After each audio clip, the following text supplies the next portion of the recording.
Hello. Rare class में आप सभी का स्वागत है। आइए हम बात करते हैं आज जियोग्राफी के जियोग्राफी जियोग्राफी के जलप्रपात या झरना जो भारत में स्थित हैं उनके बारे में बात करते हैं। आइए देखते हैं। सबसे पहले देखते हैं जो सबसे अधिक प्रसिद्ध है वो है जोग जल प्रपात, जोग या गरसप्पा या महात्मा गांधी, क्या चीज, महात्मा गांधी जलप्रपात। ठीक, ये क्या है, जलप्रपात का, एक ही जलप्रपात का नाम है जलप्रपात। ठीक है। अब सबसे पहले एक चीज देखते हैं कि इसका मतलब किस नदी पर स्थित है। जब हम नदी की बात करते हैं तो ये शरावती नदी पर स्थित है। अब एक चीज गौर करने वाली बात है, जो जोग जल प्रपात या जो महात्मा गांधी जलप्रपात है, ये अकेली नहीं है। ठीक, बल्कि कई जलप्रपातों के मिलने से इसका निर्माण होता है। जैसे चार प्रमुख हैं, कौन कौन से हैं? एक है राजा जलप्रपात, दूसरा है रॉकेट रॉकेट जलप्रपात, तीसरा है रोरर जलप्रपात, चौथा है दामब्लाचे दामब्लाचे जलप्रपात। क्लियर? कहने का मतलब है कि इन चारों के मिलने से किसका निर्माण होता है? जोग जलप्रपात का निर्माण होता है। जोग जल प्रपात का निर्माण होता है। और जब इसकी हम ऊंचाई की बात करते हैं तो आप लोगों को पता होगा इसकी ऊंचाई 250 मीटर के आसपास बताई जाती है, यानी लगभग कि इतनी ऊंचाई से ये नीचे गिरती है। क्लियर? कहां पर स्थित है? अगर हम कहां की बात करते हैं तो याद रहे, अगर हम स्थान की बात करते हैं तो महाराष्ट्र तथा कर्नाटक कर्नाटक के क्षेत्र में स्थित है। ठीक है, या हम कह सकते हैं इन दोनों के बॉर्डर पर शरावती नदी बहती है, जहां पर ये चारों जलप्रपात पाए जाते हैं और इन चारों के मिलने से जोग जलप्रपात का निर्माण होता है, जिसकी कुल ऊंचाई 250 मीटर के आसपास पाई जाती है। आइए हम बात करते हैं कावेरी नदी को लेकर के। सीधे हम नदियों के द्वारा देख लेते हैं, है ना। कावेरी नदी, इस पर दो जलप्रपात पाए जाते हैं जो प्रमुख हैं। आइए देखते हैं वो कौन कौन से हैं। हम सबसे पहले देखते हैं शिवा समुद्रम।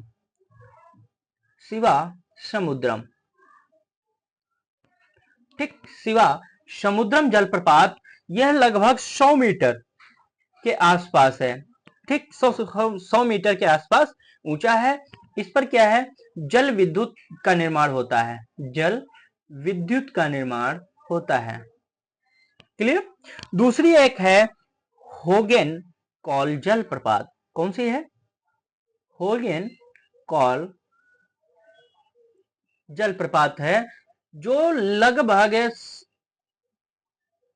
55 से 60 मीटर के आसपास पाई जाती है। इस पर जल विद्युत का निर्माण नहीं होता है। क्लियर?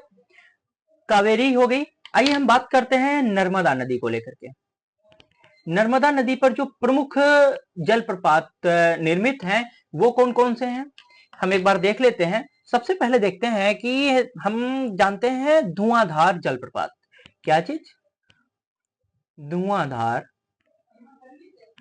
धुआंधार जलप्रपात। ठीक, इस पर जल विद्युत निर्माण किया जाता है। क्या चीज किया जाता है? जल विद्युत यानी शक्ति का निर्माण किया जाता है। इसके बाद आता है पुनासा जलप्रपात। इसके बाद आता है मधारा जलप्रपात, मधारा जलप्रपात। ये तीन नर्मदा नदी पर प्रमुखता से पाए जाने वाले जलप्रपात हैं, जो कि मध्य प्रदेश के जबलपुर में स्थित हैं। कहां स्थित हैं? मध्य प्रदेश के जबलपुर में पाए जाते हैं।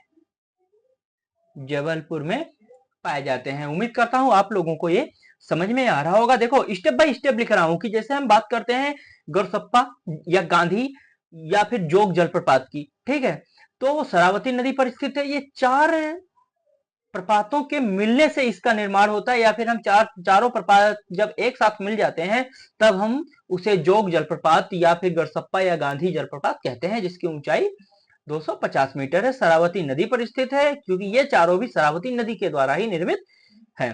ठीक है, ये महाराष्ट्र कर्नाटक के क्षेत्रफल या बॉर्डर पर क्या है, स्थित है। कावेरी नदी की बात करते हैं, प्रमुख है 2 शिव समुद्रम और होगेन कॉल जलप्रपात। ठीक है, नर्मदा नदी पर 3 प्रमुख हैं, धुआंधार, पुनाशा और मधार या मधारा जलप्रपात पाया जाता है। अब हम अगर बात करते हैं कि जैसे चंबल नदी, क्लियर, चंबल नदी एक बार देख लेते हैं। चंबल नदी, इसके प्रमुख जो जलप्रपात हैं जो अधिकतर पूछे जाते हैं, जैसे चुलिया जलप्रपात, चूलिया जलप्रपात, इसकी ऊंचाई कुल 18 मीटर के आसपास है। कितनी, 18 मीटर है। यह कोटा में पाया जाता है, यानी राजस्थान। कहां पाया जाता है, कोटा राजस्थान में पाया जाता है। इस पर जो है शक्ति निर्माण किया जाता है, यानी जल विद्युत शक्ति का निर्माण किया जाता है, शक्ति निर्माण किया जाता है। क्लियर। एक जलप्रपात है, नोट में डाल लो, जो प्रमुख है, जैसे कोकन प्रपात, सॉरी गोकन प्रपात, गोकक प्रपात, इसकी ऊंचाई कुल 54 मीटर के आसपास है। यह कर्नाटक में स्थित है। कहां, कर्नाटक। एक स्थान का नाम है बेलगांव।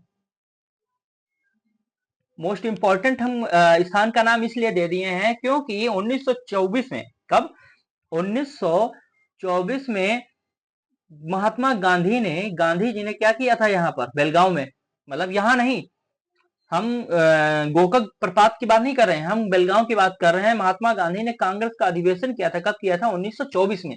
इस बदौलत गोकक जलप्रपात आवश्यक हो जाता है। आइए हम बात करते हैं ये नदी कौन सी है। तो भैया जो नदी है वो भी गोकक नदी है, नदी का नाम भी गोकक नदी है। एक अन्य प्रमुख है जिसे हम कहते हैं येन्ना जलप्रपात, अन्य प्रमुख है येन्ना, या कई जगह पर एन्ना भी लिखा गया है, एन्ना जलप्रपात। ठीक, जलप्रपात ये किस नदी पर स्थित है, येन्ना नदी पर स्थित है। कहां स्थित है, येन्ना नदी पर स्थित है। क्लियर। ये इसका भी स्थान जैसे पूछा जा सकता है तो याद रहे, ये महाबलेश्वर, महाबलेश्वर में पाया जाता है, या फिर हम कह सकते हैं येन्ना जलप्रपात येन्ना नदी पर महाबलेश्वर नामक स्थान पर स्थित है। क्लियर। अब आइए हम बात करते हैं भारत का सबसे ऊंचा, अभी तक आप लोगों ने, अधिकतर लोगों ने पढ़ा था कि भारत का सबसे ऊंचा जलप्रपात जोग जलप्रपात है। जी भैया ये एकदम गलत है, जोग जलप्रपात सबसे ऊंचा नहीं है। क्लियर। आइए हम बात करते हैं सबसे ऊंचे जलप्रपात की, तो वह है कुंचिकल जलप्रपात। क्या है,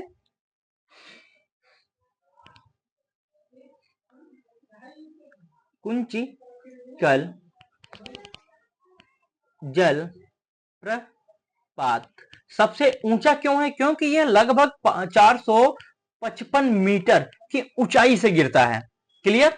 कहां गिरता है, तो यह कर्नाटक में गिरता है। कहां गिरता है, कर्नाटक में गिरता है।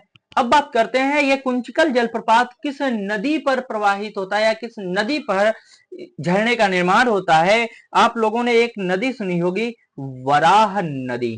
कहां पाई जाती है, कर्नाटक में पाई जाती है। वराह नदी कर्नाटक में पाई जाती है, जहां पर कुंचिकल जलप्रपात का निर्माण होता है। इसकी कुल ऊंचाई 455 मीटर पाई जाती है। यह कर्नाटक में पाई जाती है।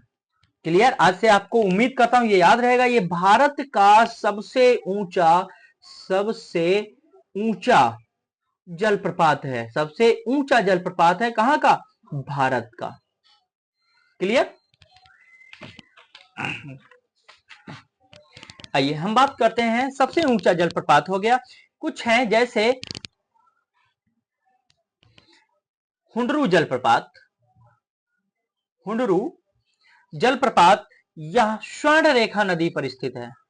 स्वर्ण रेखा नदी पर स्थित है। जब हम बात करते हैं राज्य की तो झारखंड में स्थित है। कहां स्थित है? झारखंड में स्थित है। अगर हम बात करें स्थान की तो रांची। कहां स्थित है? रांची में स्थित है। हुंडरू जलप्रपात स्वर्ण रेखा नदी पर झारखंड के रांची नामक स्थान पर ये बहती है। वहीं पर एक और मोस्ट इंपॉर्टेंट हो जाती है एग्जाम की दृष्टि से, अभी जैसे वनडे एग्जाम चल रहा है तो उस हिसाब से बहुत ही महत्वपूर्ण हो जाती है दूध सागर जलप्रपात। क्या चीज? दूध सागर जलप्रपात किस नदी पर स्थित है? तो मांडवी नदी पर स्थित है। किस नदी पर स्थित है? मांडवी नदी पर स्थित है। क्लियर? अब आइए हम बात करते हैं, एक बिहार जलप्रपात है। कौन सा है? बिहार प्रपात या बिहार जलप्रपात। ये कौन सी नदी पर स्थित है? तो दक्षिण में एक टोंस नदी बहती है। कौन सी है? टोंस नदी बहती है, जिस पर पाया जाता है यह टोंस नदी विंध्याचल पर्वत को पार करती है। विंध्याचल पर्वत को पार करती है। क्लियर? जहां पर बिहार जलप्रपात का निर्माण होता है। अब बात करते हैं, ये अगर देखा जाए तो ये मौसमी, ये मोस्ट इंपॉर्टेंट क्यों है? क्योंकि ये मौसमी जलप्रपात होता है, अर्थात बरसात के मौसम में क्या होता है, इसके क्षेत्रफल में वृद्धि हो जाती है। बरसात के मौसम में इसका क्षेत्रफल लगभग 180 मीटर हो जाता है। कितना हो जाता है? 180 मीटर हो जाता है। अगर बरसात नहीं है तो ये जलप्रपात लगभग शून्य हो जाता है। क्या हो जाता है? शून्य हो जाता है। यही कारण है कि बिहार जलप्रपात मोस्ट इंपॉर्टेंट है। कई बार लोग क्या करते हैं, बिहार जलप्रपात को लगाते हैं। अब यहां देखो, मैंने कहा है विंध्याचल पर्वत श्रृंखला या पर्वत पर, या इसे काट करके आती है। विंध्याचल पर्वत कहां है? मध्य प्रदेश के आसपास पाई जाती है, या फिर हम कह सकते हैं मध्य प्रदेश में पाया जाता है। क्लियर? यानी मध्य प्रदेश के नॉर्थ साइड में पाई जाती है। अरावली श्रृंखला जैसे इस प्रकार से है, यहां पर सतपुड़ा है तो यहां पर विंध्याचल पर्वत श्रृंखला पाई जाती है, तो इसे क्रॉस करती है। क्लियर? इसकी मैक्सिमम ऊंचाई नहीं है, बल्कि अगर वो जैसे देखते हैं कि चौड़ाई, इसकी चौड़ाई बताई गई है, चौड़ाई बताई गई है वो 180 मीटर है। क्यों ऊंचाई क्यों नहीं बताई गई? इसके पीछे का एक कारण है, क्योंकि यह मौसमी जलप्रपात है, अर्थात बरसात के मौसम में इस जलप्रपात का निर्माण होता है, या ये जलप्रपात दिखाई देती है टोंस नदी के द्वारा दक्षिण विंध्याचल पर्वत पर। यही कारण है कि बिहार जलप्रपात को चौड़ाई के रूप में दिखाया गया है। उम्मीद करता हूं आज का ये टॉपिक आपको समझ में आया होगा। आइए एक बार फिर से हम देख लेते हैं जलप्रपात कौन कौन सा। सबसे पहले देखते हैं साबरमती नदी। ठीक, 4 यहां पर जलप्रपात स्थित है, राजा, राकेट, रोरर और दामब्लाचे। इन चारों के मिलने से जोग जलप्रपात का निर्माण होता है, जो लगभग 250 मीटर की ऊंचाई से नीचे गिरता है। यह कर्नाटक और महाराष्ट्र के मध्य स्थित है। आइए कावेरी नदी, शिव समुद्रम तथा होगन कॉल जलप्रपात पाया जाता है। नर्मदा नदी पर धुआंधार, पुनासा तथा मधार जलप्रपात पाया जाता है। यह मध्य प्रदेश के जबलपुर में स्थित है। याद रहे, धुआंधार जलप्रपात मोस्ट इंपॉर्टेंट हो जाता है, क्योंकि यहाँ जल विद्युत का निर्माण किया जाता है। इसी प्रकार से शिव समुद्रम मोस्ट इंपॉर्टेंट हो जाता है। इधर यहाँ लिखा है शिवा समुद्रम। जी हाँ, दोनों नाम हो सकते हैं, शिव समुद्रम या शिवा समुद्रम, दोनों में से कोई एक नाम दिया जा सकता है। क्लियर? ये मोस्ट इंपॉर्टेंट क्यों हो जाती है? क्योंकि यहाँ पर जल विद्युत का निर्माण किया जाता है। चंबल नदी पर प्रमुख है चूलिया जलप्रपात। 18 मीटर की ऊंचाई से गिरता है। कोटा क्षेत्र यानी राजस्थान। कोटा कहां पड़ता है? राजस्थान में पड़ता है। कहां पड़ता है? राजस्थान में पड़ता है। यह मोस्ट इंपॉर्टेंट क्यों हो जाता है? क्योंकि यहां पर शक्ति निर्माण होता है, या हम कह सकते हैं जल विद्युत का निर्माण किया जाता है। क्लियर?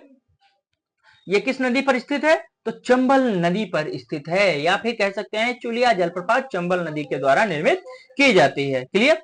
मोस्ट इंपॉर्टेंट जो है नोट के तौर पे देख लो, कोंकण जलप्रपात, यह कोंकण नदी पर स्थित है, कर्नाटक बेलगांव में स्थित है। यहाँ पर 1924 में महात्मा गांधी ने बेलगांव अधिवेशन की अध्यक्षता की थी, कांग्रेस के बेलगांव अधिवेशन की अध्यक्षता की थी। इस बदौलत ये मोस्ट इंपॉर्टेंट हो जाती है। अगली है यन्ना या एन्ना जलप्रपात, ये यन्ना नदी पर स्थित है महाबलेश्वर नामक स्थान पर। भारत का सबसे ऊंचा जलप्रपात अगर है तो कुंचिकल जलप्रपात है। कौन सा है? कुंचिकल जलप्रपात है, जिसकी लगभग या मैक्सिमम ऊंचाई 455 या 450 मीटर के आसपास है। यह कर्नाटक में पाई जाती है या पाया जाता है। यह वराह नदी पर बनता है। जो कुंचिकल जलप्रपात है वराह नदी पर बनता है। यह भारत का सबसे ऊंचा जलप्रपात है। क्लियर? आइए हम बात करते हैं जो अन्य नदी हैं या अन्य जो जलप्रपात हैं, जैसे हुंडरू जलप्रपात स्वर्ण रेखा पर है, यह झारखंड के रांची में मतलब इसका निर्माण होता है। दूध सागर जलप्रपात यह मांडवी नदी पर पाया जाता है। बिहार जलप्रपात मोस्ट इंपॉर्टेंट है क्योंकि यह मौसमी जलप्रपात है। बरसात के मौसम में इसका चौड़ाई 180 मीटर के आसपास हो जाती है। यह विंध्यन पर्वत माला को जो है क्रॉस करके आती है। यह टोंस नदी के द्वारा होती है। क्लियर? उम्मीद करता हूं आज के टॉपिक आपको समझ में आया होगा। अगर समझ में आया तो प्लीज लाइक शेयर और सब्सक्राइब कीजिए। यदि किसी प्रकार की समस्या या कुछ पूछना हो तो आप कमेंट भी कर सकते हैं। मिलते हैं कल हम आपके लिए लेके आएंगे भारत में जो प्रमुख झीलें हैं उनके बारे में। क्लियर? जो प्रमुख झील हैं हम वो बताते हैं कि कैसे उनका निर्माण हुआ है और किस नदी पर उस झील है और किस राज्य में स्थित है। ठीक है, तब तक के लिए फिर बाय बाय।